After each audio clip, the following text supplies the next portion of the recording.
Assalamu alaikum students, I hope all of you are fine. Today we will start our next chapter, that is risk and return. So what is risk? What is meant by risk? Risk, the literal meaning of risk is the chance that some unfavorable event will occur. कि एक ऐसी चीज़ हो सकती है जो desirable नहीं है, जो आप चाहते नहीं हैं। जब हम फाइनेंशियल मार्केट्स की बात करते हैं, so when we invest in financial market, there is no investment that can be considered as a risk free, जिसमें कोई रिस्क नहीं है, जिसमें ये चांस ना हो कि कोई अनफेवरेबल इवेंट हो सकता है। अब ये अनफेवरेबल इवेंट ज़रूरी नहीं है कि डिफ़ॉल्ट ही हो। For instance you might say कि जी जो गवर्नमेंट सिक्योरिटीज़ हैं वो हमने लास्ट टाइम डिस्कस किया था कि वो रिस्क फ्री होती हैं, लेकिन ये बात याद रखें कि सिर्फ उनमें डिफ़ॉल्ट रिस्क नहीं होता। अगर हम रिस्क फ्री के कॉन्टेक्स्ट में जब कहते हैं कि government securities are risk free, तो हमारा मतलब ये है कि there is no default risk in two securities, because we do not expect that government will default on its commitments. तो गवर्नमेंट डिफ़ॉल्ट नहीं करेगी, लेकिन इसका हरगिज़ ये मतलब नहीं है कि उन सिक्योरिटीज़ के अंदर किसी भी और किस्म का रिस्क नहीं है। डिफ़ॉल्ट सिर्फ एक रिस्क नहीं होता, जैसे मार्केट रिस्क होता है, हमने मैच्योरिटी रिस्क के बारे में पढ़ा था, इसी तरह हमने इंटरेस्ट रेट रिस्क के बारे में पढ़ा था। तो ये तमाम वो रिस्क हैं जो गवर्नमेंट सिक्योरिटीज़ भी फेस कर रही हैं। फॉर इंस्टेंस आपने कहा कि आप एक गवर्नमेंट सिक्योरिटी में इन्वेस्ट कर रहे हैं जो 5 साल के लिए है और आपको जो रेट ऑफर हुआ है 6% है। Now at that given time this was the best rate that was available to you in the given risk category. लेकिन 2 साल के बाद मार्केट कंडीशन चेंज हो गई, now the same securities is newly issued for 7%, लेकिन आपको वही 6% मिलेगा क्योंकि आप कमिटमेंट 2 साल पहले कर चुके हैं। जो नया इन्वेस्टर इन्वेस्ट करेगा ही विल गेट 7%। तो इसका मतलब ये है कि आपको इंटरेस्ट रेट रिस्क फेस करना पड़ गया।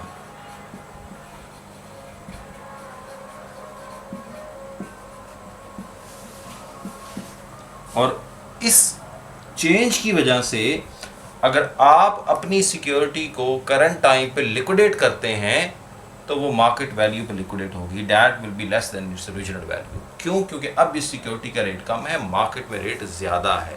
जब मार्केट में रेट ज़्यादा हो जाता है तो जो एग्जिस्टिंग सिक्योरिटीज़ होती हैं उनकी वैल्यू कम हो जाती है। ये बात हमेशा याद रखें। अच्छा जी, अब जब हम किसी भी इन्वेस्टमेंट की बात करते हैं तो हमने कहा कि कोई भी इन्वेस्टमेंट ऐसी नहीं है मार्केट के अंदर that can be considered risk free. Even government securities are not risk free, वो भी रिस्क फ्री नहीं है। तो जैसे बॉन्ड की बात करते हैं तो बॉन्ड्स भी रिस्क फ्री नहीं है, स्टॉक्स की बात करते हैं तो वो भी रिस्क फ्री नहीं है। तो एक इन्वेस्टर डिसीजन जो है वो किस बेसिस पे लेता है, वो अपने रिस्क की इवैल्यूएशन को कैसे करता है? तो सबसे पहली बात तो ये है कि रिस्क से पहले जो चीज़ एक इन्वेस्टर के लिए इम्पॉर्टेंट होती है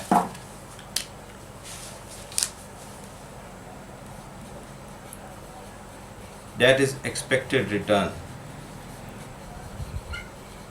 that how much an investor is expecting the return on its investment, चाहे वो उसने कोई बॉन्ड्स परचेज किए हैं या उसने मार्केट से किसी भी कंपनी के शेयर्स परचेज किए हैं। तो ये जो एक्सपेक्टेशन है ये बिल्ड कैसे होती है, एक इन्वेस्टर कैसे कैलकुलेट करता है कि वो इतना रिटर्न एक्सपेक्ट कर सकता है किसी भी पर्टिकुलर सिक्योरिटी से।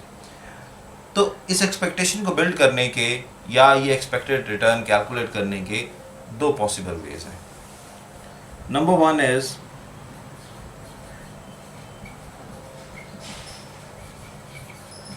Probability distribution,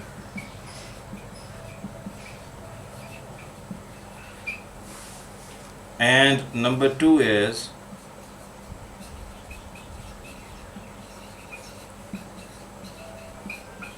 historical data.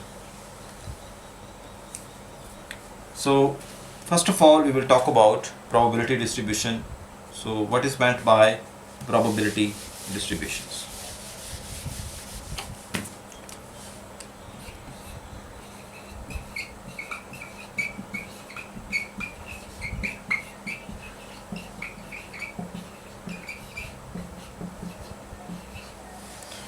Probability distribution means that you may create a series of different probabilities and you can assign them some value कि आप different सिनेरियोज एज्यूम करते हैं, उन सबको एक वैल्यू असाइन कर देते हैं कि इतने % चांसेस हैं कि सिनेरियो ए होगा, सिनेरियो बी होगा एंड इतने % चांसेस हैं कि सिनेरियो सी होगा।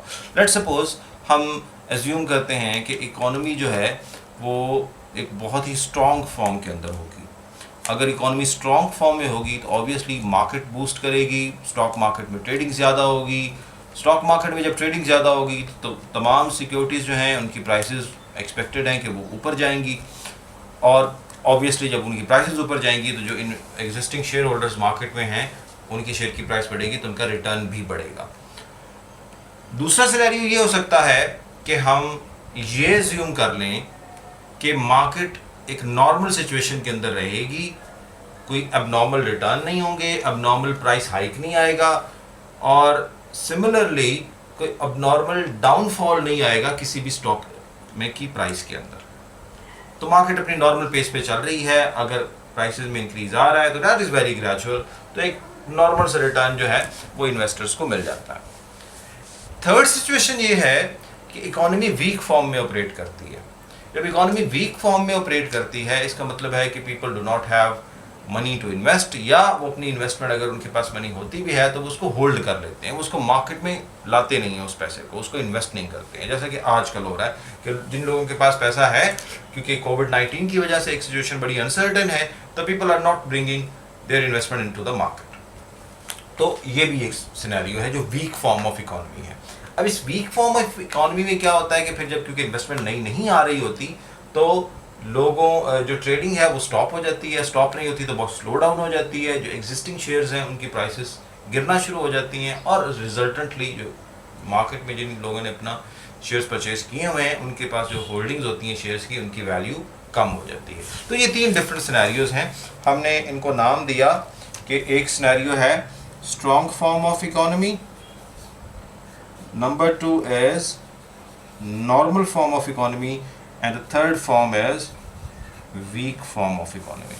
Now, because all these 3 scenarios are expected in future, so we are not certain that which one of this will actually happen. हम strong form of economy को देखेंगे, normal को देखेंगे, या weak form of economy को देखेंगे। अभी तक हमें कुछ पता नहीं है कि फ्यूचर में इस इकोनॉमी के साथ क्या होगा। तो फिर हम जो है given on some data, जो एनालिस्ट होते हैं वो इन तीनों फॉर्म्स को कुछ प्रोबेबिलिटीज असाइन कर देते हैं कि इतने % चांसेस हैं कि इकोनॉमी स्ट्रांग में होगी, वीक नॉर्मल में होगी या वीक में होगी। फॉर इंस्टेंस हम कहते हैं कि 30% चांसेस ये हैं कि इकोनॉमी स्ट्रांग फॉर्म के अंदर चली जाए, 40% चांसेस ये हैं कि इकोनॉमी अपनी नॉर्मल फॉर्म के अंदर ही रहे, and again there are 30% chances कि इकोनॉमी अपनी वीक फॉर्म के अंदर चला जाए। अब these are called the probabilities of different possible scenarios. अब हर सिनेरियो में हमने जैसे पहले बात की कि स्ट्रॉन्ग फॉर्म में मार्केट प्राइसेस बढ़ेंगी, रिटर्न बढ़ेगा, नॉर्मल फॉर्म में रिटर्न नॉर्मल रहेगा, और वीक फॉर्म में रिटर्न भी वीक हो जाएगा, कम हो जाएगा। तो फिर हर फॉर्म के साथ हम एक रिटर्न एसोसिएट कर सकते हैं कि स्ट्रॉन्ग फॉर्म में इतना रिटर्न होगा, नॉर्मल फॉर्म में इतना रिटर्न होगा, और वीक फॉर्म के अंदर इतना रिटर्न होगा। So these are the different returns that we can associate with all these 3 forms. So let's suppose कि अगर इकोनॉमी अपनी स्ट्रॉन्ग फॉर्म में होती है तो फिर हमारा जो रिटर्न है जिसको हम एक्सपेक्ट कर रहे हैं that is 100%। We are expecting कि एक 100% इंक्रीज आ जाएगा हमारी जितनी भी होल्डिंग्स हैं, यानी 100% इंक्रीज आने का मतलब ये होता है कि हमारी तमाम इन्वेस्टमेंट्स की वैल्यू डबल हो जाएगी। जो 10 रुपये का शेयर है वो मार्केट में 20 रुपये का बिकना शुरू हो जाएगा। नॉर्मल के केस में हम कहते हैं कि दिस रिटर्न विल बी 15%, और वीक के केस में we will be in a situation of loss and that will be -70%. So these parentheses shows the negative value. अब हमने एक्सपेक्टेड रिटर्न को कैलकुलेट करना है। एक्सपेक्टेड रिटर्न को कैलकुलेट जो करने का एक बड़ा सिंपल सा फॉर्मूला है, that is are I hat summation of pi ri, where I is equal to 1 up to n. So pi basically shows the ith probability and ri is the expected return. Sorry, this is not ri, this is r hat. अब इसका मतलब ये है कि हम इन probabilities को in return से multiply करेंगे, हर प्रोबेबिलिटी को उसकी अपनी अपनी रिटर्न से मल्टीप्लाई करेंगे, P I multiply by are I. So 100 multiply by 3, it will be 30%. 15 multiplied by 0.4, it will be 6%, and 70 multiplied by 3.3 is 21%, negative 21%. अब हम इन सब को ऐड कर लें तो वो हमारे पास हमारा एक्सपेक्टेड रिटर्न आ जाएगा. सो 36, 30 plus 6 is 36, and 36 minus 21, it should be 15%, I guess. Yes. So this 15% is my expected return in this particular case. That I can expect कि ये इतना रिटर्न मुझे यहाँ से मिलेगा. ठीक है. इसी फॉर्मूले की अगर मैं एक्सटेंडेड फॉर्म लिखूँ, कुछ लोगों को ये समेशन से प्रॉब्लम हो जाती है and they are not able to understand that what this formula means. तो इट मीन्स कि R hat is equal to P1 R1 plus P2 R2 up to Pn Rn. कि जितनी भी पॉसिबल सिनेरियोज होंगे, उन सब की जितनी भी प्रोबेबिलिटीज़ होंगी, उनको हम उनके अपने जो रिस्पेक्टिव रिटर्न्स हैं उससे मल्टीप्लाई करते जाएंगे, तो फिर हमारे पास एक्सपेक्टेड रिटर्न आ जाएगा. अच्छा जी, now the question arises that this is about expected return, but can an investor take the decision on the basis of this return only? The answer is no. Why? Because this answer this return is not risk free. हम यहाँ पे अगर देख लें तो chances हैं कि economy इन तीनों फॉर्म्स में से किसी एक में चली जाए, तो ये भी पॉसिबल है कि हम 100% रिटर्न अर्न कर लें, that is highly desirable situation. But ये भी पॉसिबल है, और प्रोबेबिलिटी दोनों सिनेरियोज की सेम है, कि हम एक्चुअली जो है वो 70% का लॉस बेयर करेंगे. Instead of earning a return we are going to get a loss of 70%. तो ये पॉसिबिलिटी भी मौजूद है, and an investor while investing in the market this can not ignore. So for that purpose they have to see the risk of this particular investment. अच्छा, जब हम risk की बात करते हैं, so risk is a little bit difficult concept. Why it's a difficult concept? Because there is not a single definition, or there is not a single measure that can define risk. हम किसी एक तरह से risk को ना तो major कर सकते हैं और ना ही इसकी कोई एक सिंगल मैं डेफिनेशन आपको प्रोवाइड कर सकता हूँ. There are multiple ways. मैं इसको अनसर्टेनिटी कह सकता हूँ, मैं ये कह सकता हूँ कि चांसेस ऑफ अनफेवरेबल आउटकम है, वो रिस्क है. You might lose your investment, ये भी एक रिस्क है. तो कोई एक सिंगल डेफिनेशन मैं आपको प्रोवाइड इसकी नहीं कर सकता हूँ. इसी तरह अगर हम मेजरमेंट की बात करें तो इसकी मेजरमेंट भी जो है उसका भी कोई एक मेथड मौजूद नहीं है. There are different measures of risk, those are used. लेकिन अगर जनरली हम बात करें तो हम क्योंकि प्रोबेबिलिटी डिस्ट्रीब्यूशन से हमने बात शुरू की थी, तो हम एक जो चीज़ जिस पे हम एग्री हो सकते हैं अबाउट रिस्क, वो ये है कि जो प्रोबेबिलिटी डिस्ट्रीब्यूशन है it should be very narrow. अगर हम दो सिक्योरिटीज़ को आपस में कंपेयर कर रहे हैं तो हम कह सकते हैं कि जिस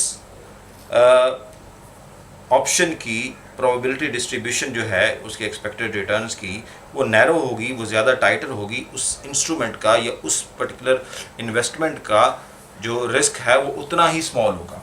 फॉर इंस्टेंस मैं यहाँ पे दो सिक्योरिटीज़ हैं, security A and security B, इन दोनों की प्रोबेबिलिटी डिस्ट्रीब्यूशन को ड्रॉ कर रहा हूँ। और सिक्योरिटी ए की प्रोबेबिलिटी डिस्ट्रीब्यूशन जो है वो कुछ इस तरह से नज़र आती है, और जो सिक्योरिटी बी है उसकी प्रोबेबिलिटी डिस्ट्रीब्यूशन कुछ इस तरह से नज़र आती है। तो अब मुझे क्या नज़र आ रहा है, ये वो पॉइंट्स हैं जिनके दरमियान सिक्योरिटी ए के रिटर्न्स मूव कर सकते हैं। यानी अगर ये उनका एक्सपेक्टेड रिटर्न है तो इस एक्सपेक्टेशन से इतनी वेरिएशन इस तरफ हो सकती है और इतनी ही वेरिएशन दूसरी तरफ हो सकती है, पॉजिटिव या नेगेटिव साइड पे दोनों पे हो सकती है। फॉर इंस्टेंस मैं अगर कहता हूँ कि ये 15% है तो इट्स क्वाइट पॉसिबल कि ये 12% हो जाए, या इट्स क्वाइट पॉसिबल कि ये 18% हो जाए। तो ये एक प्रोबेबिलिटी डिस्ट्रीब्यूशन है मेरे पास। सिक्योरिटी बी के केस में सिचुएशन हम ये एज्यूम कर लेते हैं कि दोनों में जो उनका एक्सपेक्टेड रिटर्न है वो सेम रहता है, 15% है, लेकिन इट्स क्वाइट पॉसिबल कि ये -10% चला जाए, ठीक है। या इन अदर वर्ड्स हम ये कह सकते हैं कि ये 40% पे चला जाए। ना दिस 40% इज वेरी लुक्रेटिव, ये बड़ा अट्रैक्टिव लग रहा है इन्वेस्टर्स को। यू माइट थिंक यार 40% चांस, 40% भी पॉसिबिलिटी मौजूद है, लेकिन आप ये भी देखें कि कुछ अर्न करने की बजाय ये भी पॉसिबल है कि आप एक टोटल लॉस की सिचुएशन में चले जाएं, 10% लॉस में चले जाएं। लेकिन यहाँ पर अगर हम देखें तो हम किसी भी सूरत में लॉस में नहीं जा रहे, यानी हमें लग रहा है कि 18% is not much, but on the other hand अगर हम देखें कि अगर वर्स्ट केस सिनेरियो भी हो जाता है कि मार्केट, जैसे हमने वीक फॉर्म की बात की, तो अगर मार्केट अपने वीक फॉर्म में भी चली जाती है तो still we will be able to 12%, हम लॉस में नहीं जा रहे हैं, फिर भी कुछ ना कुछ अर्न कर रहे हैं। तो फिर इस केस में हम ये कह सकते हैं कि जो ए सिक्योरिटी है उसका रिस्क कम है, क्योंकि अनफेवरेबल सिचुएशन के अंदर भी जो आउटकम निकल रहा है that is not so that much unfavourable, still positive है ना, 12% है, तो हम उसको कह सकते हैं कि अनफेवरेबल सिचुएशन के अंदर भी एक पॉजिटिव आउटकम की हम एक्सपेक्टेशन कर रहे हैं। So this is called the risk quantification, one measure of risk quantification. So हम कह सकते हैं कि रिस्क की क्वांटिफिकेशन का जो एक मेजर है that is standard deviation.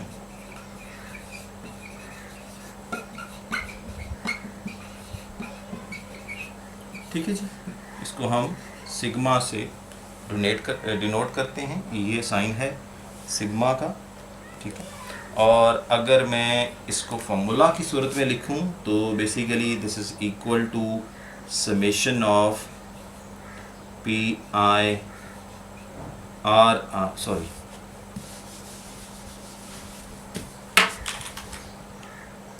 Summation of